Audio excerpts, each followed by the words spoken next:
The time in between the end of the holiday season and the beginning of the warm weather is usually my least favorite time of year. It feels cold and grim and looks dull, gray, and uninviting. Not much excites me. When it's sunny and snowy out, I feel a bit better than the darker days, but the frigid climate makes me want to stay inside. The holiday season used to bring light and joy to the cold weather outside, but now it feels like I'm wishing away the snowy and slushy days, waiting for it to be summer again.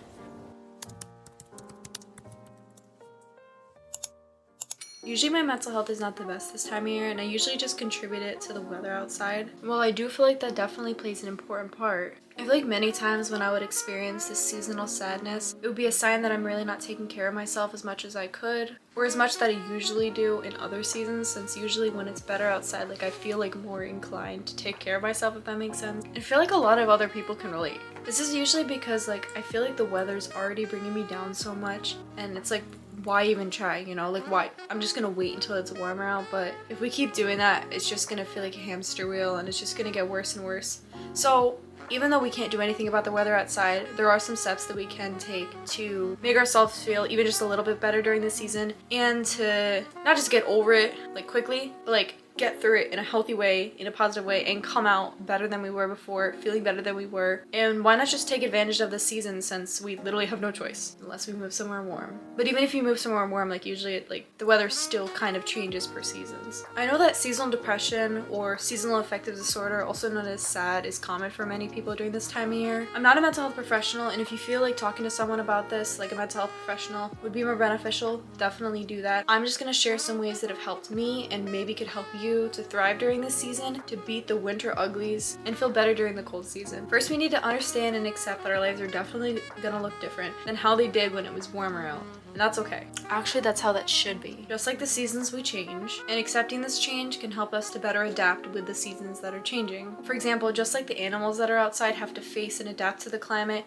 we can also better do that, even if it's not our favorite or not the most comfortable to us. As explained in traditional Chinese medicine, people and nature are inseparable. The rhythms of the seasons are responsible for the change to the myriad of living and non-living things. The warmth of the spring brings rise to birth. The fire of the summer fuels rapid growth and development. The coolness of autumn brings harvest and begins the death cycle that is definitely more embraced during winter. And finally, the coldness of winter, which we're in now, forces inactivity and storing. This is the season of yin, which represents feminine, cool, dark, deep, and passive energy. Instead of forcing and wishing that winter felt like the other seasons, we can embrace the death cycle that it is, so the growth that the warmth will bring will be even deeper and intense. Hence, winter being the perfect time for inward reflection and soul-nourishing activities. We already romanticize summer a lot, like the warmer months, but we could also romanticize the calmness and the rest that winter brings. Like, for example, this could look like incorporating more calming activities into your day, like taking a bath. If that kind of stuff sounds boring since you already do self-care activities a lot, or take baths regularly, or just like take everything showers more regularly,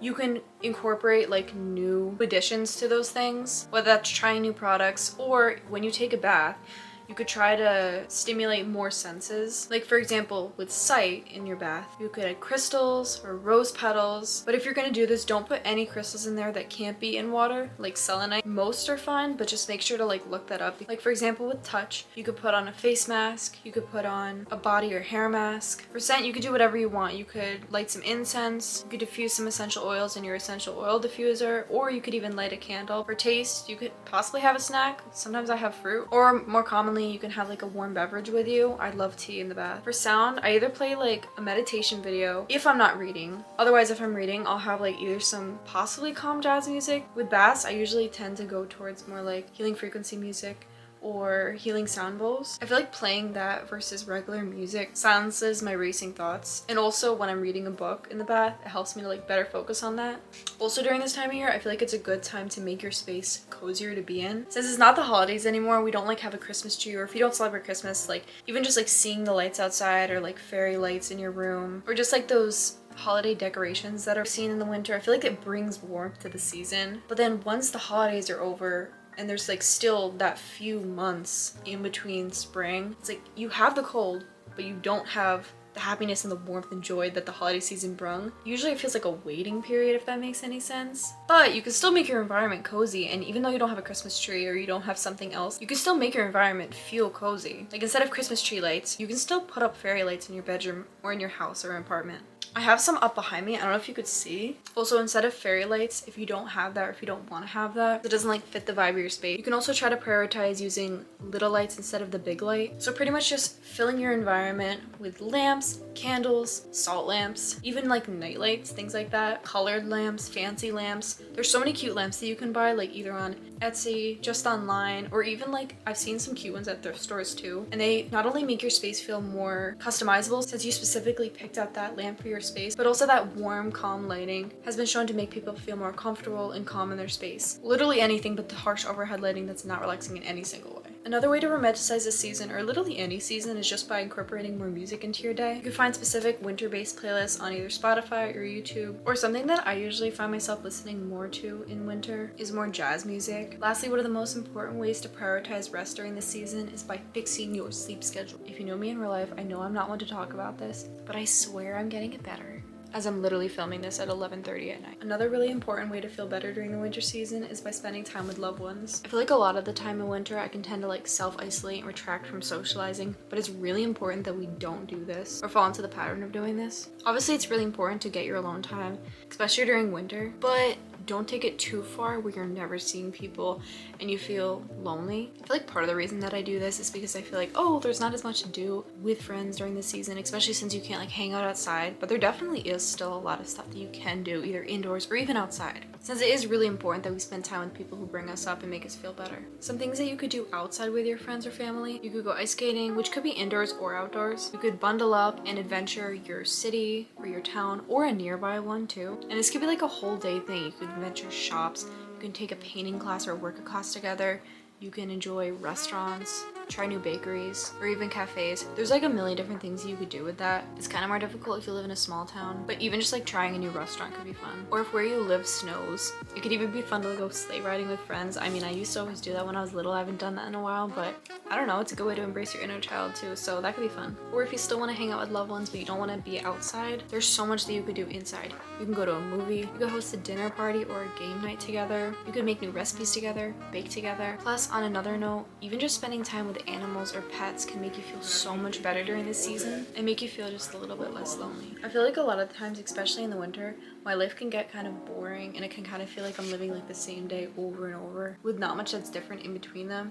And then when I'm out of winter and I'm out of this season, I look back and I'm like, what did I even do? Like, I know what I did, but I don't really know what I did. I feel like I didn't work towards any goals that I wanted to work towards, and then I feel like I have to like work towards them all during summer. Even though every season is technically a good time to start this, I feel like starting a new hobby or trying to learn a new skill or working towards a goal that you've been wanting to work towards for a while, starting that during winter can be a really good idea. Because usually there's not like a lot of variety in our day, or not really as many things that excite us. But knowing that you have something to look forward to every day or something that you have to work towards, it can definitely give your days more purpose. For example, you could start a new book, you could learn a new skill like an instrument, or even learn a language. Learning a language could especially be fun if you know that you have travels coming up where you're in another country that speaks that language, so that during the winter you can try to learn it to the best of your ability, and then during the summer you can go visit that area and use that knowledge that you learned. Also, I've been seeing a lot of people online recently crocheting more, so you can make yourself something that'll be ready by summer. I've been seeing people making a lot of like cute beach bags, so that would be really nice to do during the winter season. Or you could even learn how to bake or cook, or if you know how to, you could try new recipes. Some dishes that are especially good during winter are things that warm you up. So things like soups, making homemade bread, pasta dishes, curry dishes. There's so many choices. Anything to make your days feel different, and also to get you excited to be out of the season even more,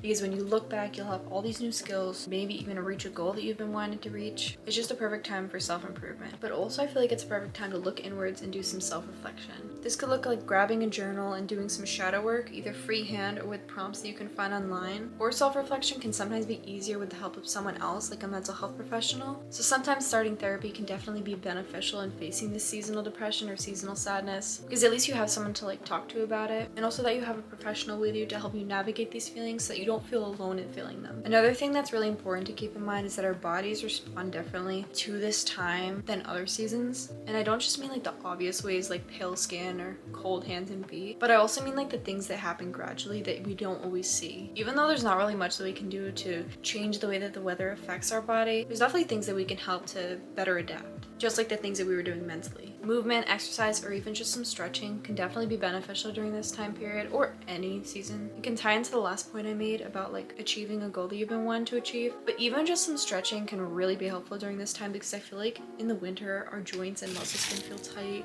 and just like stiff and uncomfortable, and if we just move at least like 5 or 10 minutes a day or go on a walk or something like that, it can make you feel so much better. Also, if you really do struggle with these tight muscles, like I mentioned before, you could take a nice warm bath, and adding some Epsom salt to your bath can definitely be helpful for these sore muscles as well. Another thing is I feel like we definitely don't see the sun as much as we would during the summer, like obviously. So our body's not naturally producing vitamin D as it would. You might want to look into taking some vitamin D supplements, but before you start any supplements, of course, talk to your medical professional beforehand so that you make sure that you're not taking anything that your body doesn't need, especially if you already have good vitamin D levels. And also related to the sun, I feel like especially since a lot of us have to wake up early for work or school, and we wake up before the sun rises, and by the time we come home from work or school, the sun is already set, like around 4:30. It can kind of mess up with our circadian rhythm. It can either make us wired through the night or wired for way too long during the day. It can make us feel really sluggish and tired during the days, which is usually what happens to me. Because when it's dark out all the time and I wake up and it's dark, and I come home from school and it's dark, I just feel like it's night all the time, and I feel like I just want to get back right in bed. Obviously we can't change when the sun rises, and we can't change like when we have to go to school or work, so we can't like purposely wake up after the sun has already rose. But it's really important to get at least some sun during the day, or spend time near a window for part of the day, even if it's kind of gray outside. And if that's not really a possibility for you, since it could be always gray outside where you live, something that I've seen a lot of people try using, especially during this season, is a sunset lamp, or that's definitely not what it's called. A sunset alarm clock, sunrise alarm clock. I don't know what it's called. I'll put a picture of it. It's kind of one of those alarm clocks that gradually shines a light at you while you're waking up and plays like calming music or like bird noises or something like that. And it's supposed to mimic like the sun rising to naturally wake you up. And this can help to reset your circadian rhythm just like a little bit better, since it's kind of like you're naturally waking up with the sun. And I feel like this would also definitely help you to have more energy during the morning. And lastly, don't avoid going outside in a hole, because not only were our bodies made to go outside and be in the elements, but being outside, even in the weather that might not be your favorite, can overall help your mood and help you to fight off negative feelings that weather might have been causing in the past. I don't know if that makes sense. I feel like I'm sounding confusing. With the things in our environment that we can't really control and that aren't really our favorite, it's all about our perspective. I don't know, Mother Nature is beautiful, and her seasons need to be experienced, as cringy as that sounds. Even though when you step outside of your house, there's a lot of different noises, especially like in an urban area, nature itself is very silent. And even if it's silent in your house, I feel like the silence outside kind of just like feels different. And usually it helps me when I'm feeling really anxious to help neutralize any like racing thoughts and bring me back to my center.